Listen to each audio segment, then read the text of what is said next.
of 2015, I gave a talk at Johns Hopkins University on the topic of women and gaming. Women in gaming? Huh. Why do I have the sudden urge to watch SVU? I realize now that gaming is no place for females.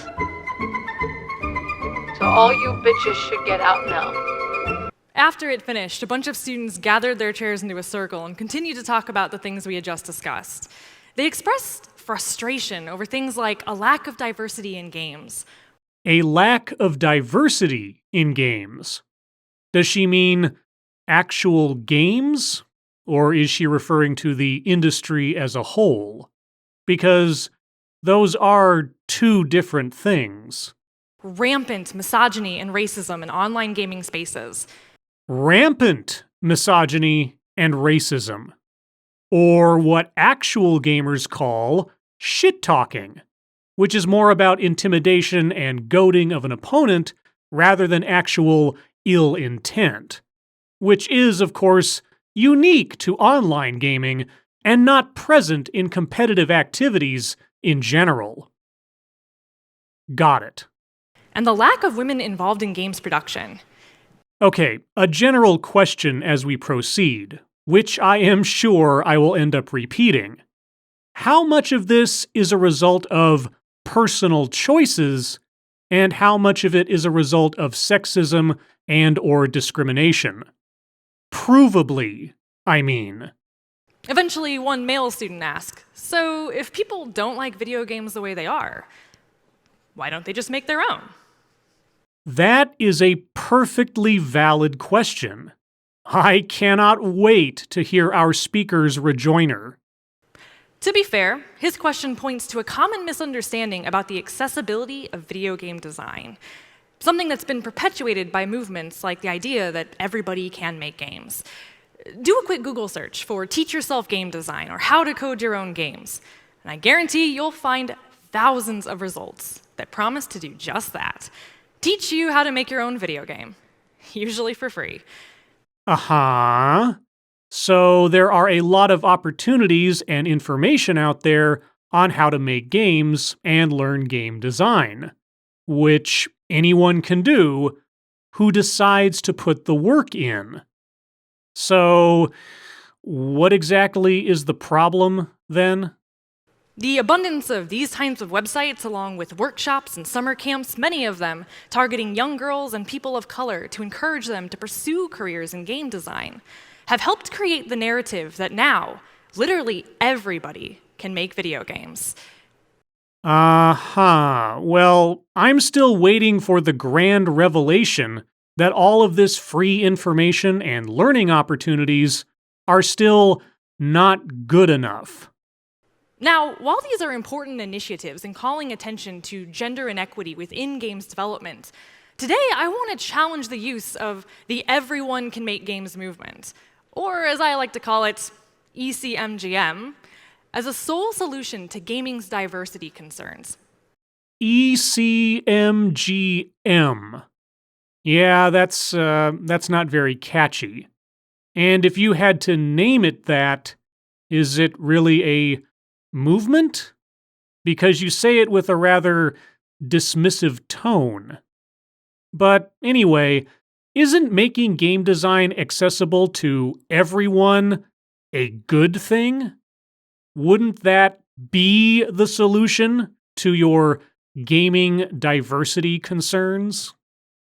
Now, while more diversity in games development promises to bring fresh perspectives to a community that has long privileged select voices. Select voices. Oh, you must mean those people who have worked hard and have proven careers in game design. You wouldn't be making judgments of people based on race and/or gender, of course. I'm afraid that things like ECMGM may actually obscure forms of oppression faced by women, LGBTQ individuals, and people of color looking for a career in game design. Yes. A movement meant to make the games industry an egalitarian endeavor is secretly still totes oppressive, yo. Well, lay it on me. One of the main motivations behind ECMGM projects is calling attention to and attempting to resolve gender and racial inequalities in game design. It accomplishes this through a variety of initiatives. So on one hand, there are training-based organizations like Girls Make Games, an organization that offers workshops and summer camps and tutorials to spark an interest in game design among young women. And if that spark doesn't grow into a flame, if girls end up not being as interested in gaming as you would like them to be, well, it must be the fault of the industry and not their personal preferences. Right? Right? Then there's the internet-based DIY approaches. For example, game developer Zoe Quinn runs a curated list of websites that teach individuals how to program games, do their own game art, and other relevant game-making skills. Zoe Quinn runs a curated list of websites. Well, golly, I curate a list of websites that I go to for information on gaming, and world news, and pornography. It's called the bookmarks in my browser. And let me tell you, it is intensive work to keep that list fresh and relevant. I cannot imagine how Zoe does it. While helpful, I see these DIY kinds of approaches as distinct from things like Girls Make Games, or Women in Games International, an organization that offers lecture series, workshops, and mentorship programs for women seeking long-term careers in the games industry. Wait, what? You see a difference between a do-it-yourself approach versus established instructional organizations? You don't say. These types of initiatives offer more long-term support for people looking for a career in games, as opposed to initiatives that ask you to kind of find your own way. Therefore, I feel that ECMGM may perpetuate the idea that a road to a career in games is quick and effortless. And reality will quickly bonk those people on the head. And if they are not willing to put in the effort to overcome those difficulties, then how dedicated were they to the idea of becoming part of the games industry in the first place? To be fair, there are plenty of reasons why feminist gamers and game designers should support ECMGM initiatives. Feminist gamers and game designers. Feminist gamers. I wasn't aware that a personal ideology was relevant towards being a gamer. Unless, of course, inserting your ideology into games is your goal. But that wouldn't be at all what you're looking for, would it? For one thing, despite the fact that more women than ever are pursuing careers in game design, they remain vastly outnumbered by men. So, shouldn't you give it a few years for those women pursuing such careers to further establish themselves? I mean, the drive to get girls into gaming, or STEM, has only been ramped up in the last couple of years or so. And, like you said just a minute ago, it is neither a quick nor easy process to make it into the games industry. According to a recent survey conducted by the International Game Developers Association, which surveyed over 3,000 industry employees from around the globe, 75% of the global games workforce identify as male, compared to 22% female, 1% transgender, and about 2% non-binary. Uh-huh. Well, I'll tell you what, I'll stipulate to those numbers for the sake of argument. And so, what are we supposed to conclude, merely on the basis of those statistics and in the absence of any other context? Similar disparities are also reflected in terms of race. Wait, that's it? You give us statistics and expect what? The God of the Gaps process to take place? And we're supposed to infer something, sinister from this?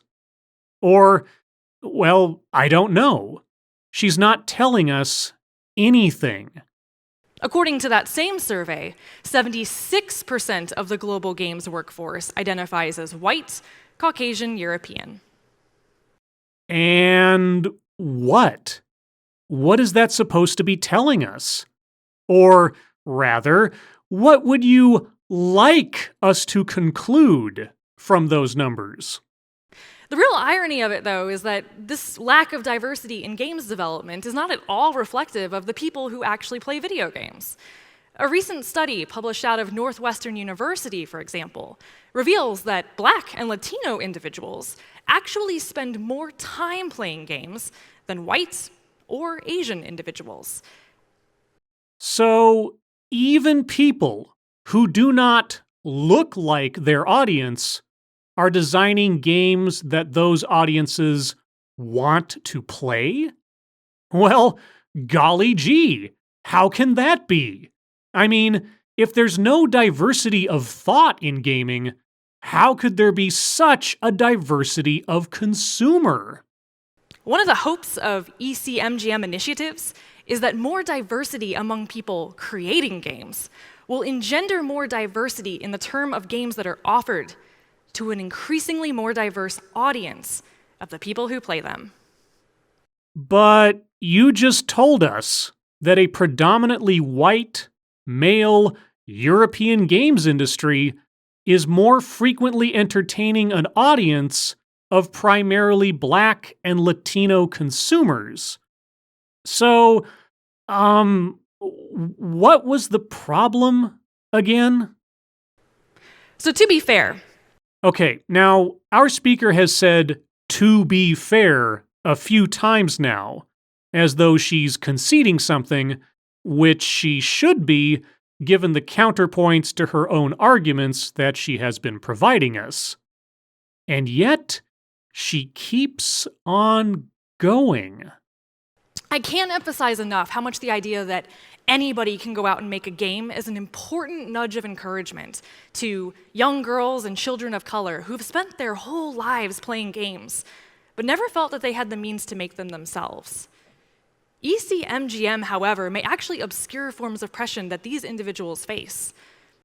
Okay, that is the second time that our speaker has made that claim, and she has yet to provide an example. But to be fair, I'll give her her first primary example to retain my interest in this video. Because if that ends up being unconvincing, then I'm out of here. And moreover, places the burden of shifting gaming's culture of misogyny and racism and homophobia on the precise individuals marginalized by it, rather than asking the industry to change from within. Gaming culture is racist, misogynistic, and homophobic. All right? Evidence, please. Additionally, I worry that the rhetoric of everyone can make games makes it seem as if everyone does have the equal opportunity to produce games in the first place. Okay, then, please give us evidence that this is not the case. I am waiting for your first example to keep me interested. My concern is that individuals may adopt the rhetoric of ECMGM initiatives as an unquestioned truth and enter into a career in game design both unaware and unprepared to deal with misogyny, racism, and homophobia that they may encounter during their careers. Your concerns over what may happen is not proof that anything is happening. But do you know what she goes on about for the next 4 minutes? 4 minutes that I'm not going to bother with covering in detail. A link is in the description if you'd like to watch it for yourself. She talks about the market. She talks about the plight of small indie developers competing against other indie developers and competing against the AAA companies. She doesn't talk about gender or race. She talks about the barriers of entry within a competitive marketplace. So, I am going to jump over that portion in the hopes that she will provide us an actual example of what I thought that this talk was all about. In order to truly be the success that it can be, ECMGM must call for structural and cultural changes within the games industry itself. Changes of what? What needs to change? You have shown us demographic statistics. Those are not proof of a problem. They might very well be just the results of personal choices. Or it may just be evidence that the impact of the initiatives and organizations you've mentioned have not yet made it to the industry on a wide scale. You have offered nothing to say otherwise. Attitudes about who plays games and who can even make a game in the first place have to change before hiring practices in the games industry can be free of things like gender and racial biases. But why? You already told us that Black and Latino kids play games far more than other demographics. So it's not as though those audiences are not engaged with the products.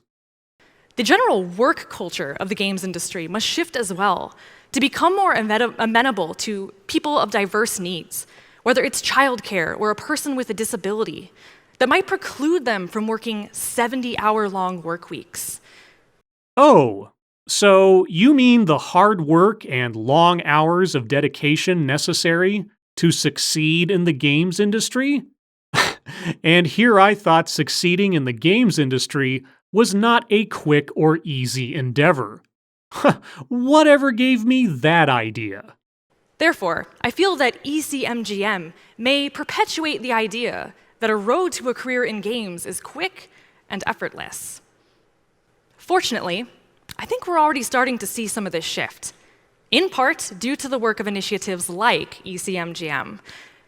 So the movement that contains hidden oppressions, the movement that instills unrealistic expectations in potential game designers, the movement you have gone out of your way to disparage throughout this talk, that movement is helping to achieve the things you want to happen. Got it. And that's it for me.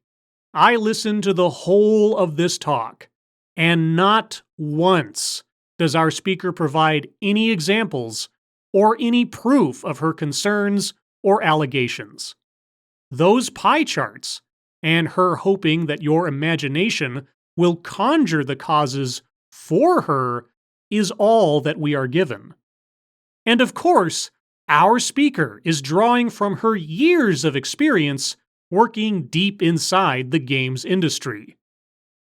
Oh, wait, our speaker has never worked in gaming? She spent her whole time in school getting communications degrees and a doctorate in feminist media studies. So, our speaker has no idea what she's talking about. Now that is a success story of diversity in gaming. A woman with zero experience in an industry telling that industry that it needs to correct itself because she doesn't approve of its demographics. Golly, isn't that wonderful? If even she can find a career in the gaming industry, that means anyone can. As always, thank you for watching.